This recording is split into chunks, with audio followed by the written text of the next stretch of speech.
Hello everyone, this is a video about the booklet that you get on your driving test.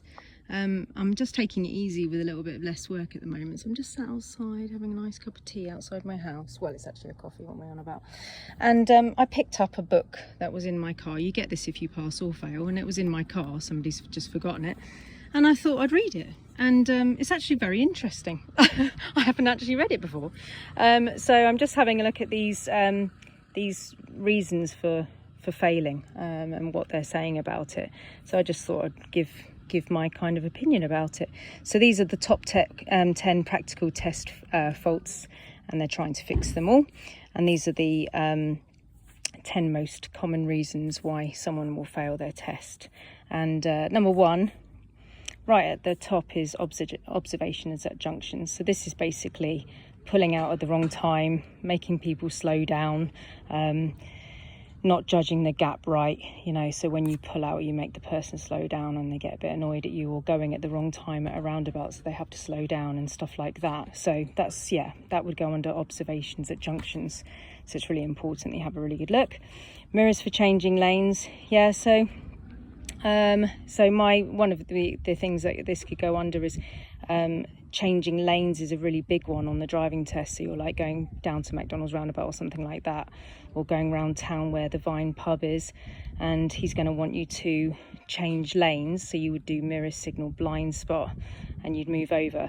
If you just move lanes, that's going to be an immediate fail, I'm afraid. Definitely got to check your mirrors and check your blind spot.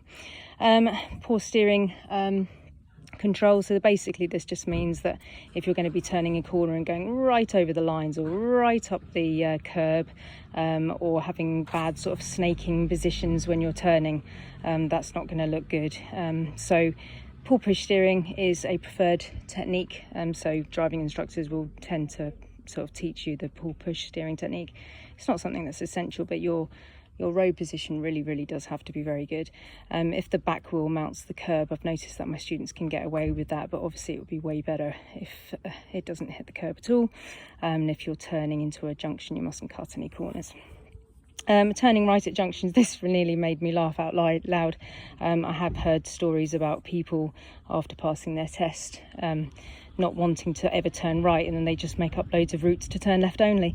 It makes me laugh, that turning right at a junction. So again, it's a little bit like the observation at junction. You do need to use your understanding of how fast the person is coming towards you, and your perception of people's speed and stuff, and your judgment of turning, not to make somebody slow down. So if you're turning right, you've got to look at the gap as if you were walking across the road. The walking rule: would you walk across the road in front of the next car and cross the road? If you can, very likely to be able to drive it if you can control the car well with the clutch. 5, not responding to the road signs properly. Right, so classic example of this is in Bishop's Cleeve with the stop sign. I'm sad to say that I've had 5 people fail on that stop sign now. You have to stop fully, not nearly stop. You have to stop fully at a stop junction. The car has to cease movement. Every single wheel has to come to a complete stop. If you're worried about that, put the handbrake on. That's just one example of road signs, but obviously changing of speed limit and stuff. Of course, try not to get magnetised towards speed signs by going up faster towards them. So if you've got a 60 in front of you, try not to go faster and faster towards it. Make sure you've got to it and past it before you start to bring up speed.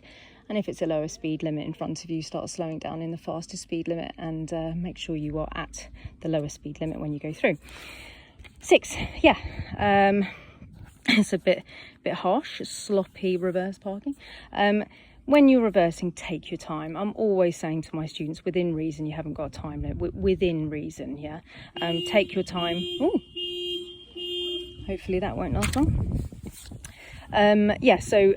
Reverse parking, look, just within reason. You haven't really got a time limit. Your manoeuvre is going to be marked 50% out of how you actually control the manoeuvre and how it's done, and then 50% how you observe. So if you do the best parallel park you've ever seen, but you haven't observed properly, it's not safe enough. So you could potentially fail for just bad observation. So take it slowly, take your time. If anybody's waiting for you, call them a waiter, or if they're a creeper and you're like, you do a bit and then they creep towards you, and you do a bit and they creep towards you, just name them. Just think, okay, fine, I've got a waiter, or I've got a creeper, fine. As long as they're safe and no one's actually gonna get hurt, just try and put them to the side, and try and take it easy and slowly, and just do the method that you've been taught by your instructor. So what's this? Failing to move off safely. Okay, yeah. So this is a really, you will be pulled up so many times on your test. So it's definitely 3. And then up to 6 times you're going to be pulled up on left. You're definitely going to get 3, because you're going to get the angle start, the hill start, and the busy start. Angle start is when you park right behind another car and then have to pull out and show off your amazing clutch control. Hill start is to make sure you don't roll backwards, and the busy is when you park on a busy road and then you pull away without disturbing people, or pulling off at the wrong time and making people slow down. So all observations would have to be amazing, and the control of the road, control of the car would have to be really good, of course, as well. So making sure that you don't signal to the right if people are behind you, and you have no intention of pulling away in front of them. Let the people behind you overtake you and wait for the gap and then signal. You would only signal to the right if you're actually asking people behind you to stop, and that is not a normal circumstance on moving off from the side of the road, unless you're moving into a massive busy traffic jam, and then you're like, please can I come into this traffic jam with you? If there is no traffic jam, then you should let people pass you and then signal to the right when there's no one behind you, so you're alerting the oncoming people that you're moving off. What does this say? It's getting really bright. Poor position in normal driving. Okay, yeah, quite similar to the steering one. Yeah, sort of almost linked. So poor position in normal driving, yeah, wavering over the lines, of course, on big roundabouts with sort of all the line systems on the floor, like McDonald's roundabout, for example. You mustn't cross any lines. Really decent position when you're going on a country road, and obviously not crossing the lines in a normal circumstance or anything. Definitely no cutting of the corners of the lines and things like that. The safest place for you to be is in the best position on your left side of the road at all times. If you think about it logically, a lot of the accidents that happen on the road is because people have left their side of the road, or that, I mean, of course people drive into the back of each other and blah blah and stuff happens in your lane, but a lot of the accidents is because people have left their lane, isn't it? They've crossed at the wrong time to turn right, or they've gone at the roundabout at the wrong time, so they're not actually in the safest position that they can be. So just make sure that you're looking really nice and far ahead, and that you're looking, and you're basically trying to be in the centre of the lane that you're in. So from whatever is on the left, maybe the curb, to the white line in the road, just make sure you're slap bang in the middle of that. Looking far ahead is a really good idea for having a good position, but if you really need a reference point, your steering wheel should look like it's in the centre of the available space that you've got. But I say that loosely because you want to be looking nice and far ahead. So if you are going to think about your steering wheel being in the centre of the available space that you've got, only use it as a guide. Try not to be mesmerised by that. 9, what does this say? Failing to move off under control. Okay, yeah, so if you're going to be stalling like left, right and centre, and just literally making really, really bad sort of moving off mistakes, bunny hopping, to an extreme level, okay? So please don't worry about stalling too much. Like, stalling normally goes down as a minor, but if you have really bad control of the car, and you're bunny hopping everywhere and you have absolutely no control of it, that could look really bad. But hopefully you wouldn't be anywhere near your test if that's happening. Interesting that's in there, that it's number 9, because really you shouldn't really be at your test if you can't, like, sort of, I don't think we have to worry about that too much, certainly not my students anyway.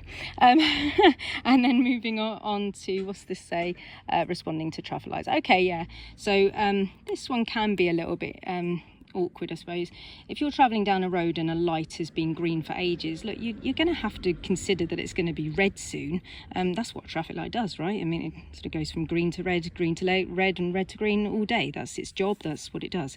So if it's green and it has been for a long time, I wouldn't start speeding up to get through it, because that is going to change very, very soon. So if anything, if a light has been green for some time, I reckon you should soften your speed, because the next thing it's going to do is go red, and yeah, you're not going to want to speed up to that, because then you'd have a really dramatic emergency stop on your hands.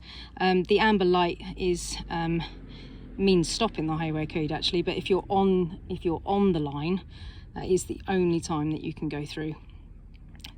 Red means stop, amber means stop, but there is that tiny bit of leeway that if you are on the line or you are so close to it that stopping would be dangerous, you could go through. Green means go if safe. Green does not mean go, it means go if safe. So if you see things around you, say for instance it goes green and then there's someone in the middle of the road like struggling with something, clearly you can't go if it's not safe in front of you. Anyway, this has been really interesting. I'm a right saddo. I love stuff like this, so I'm just going to now read the rest of my book now while I finish my coffee and yeah, have a nice relaxing time.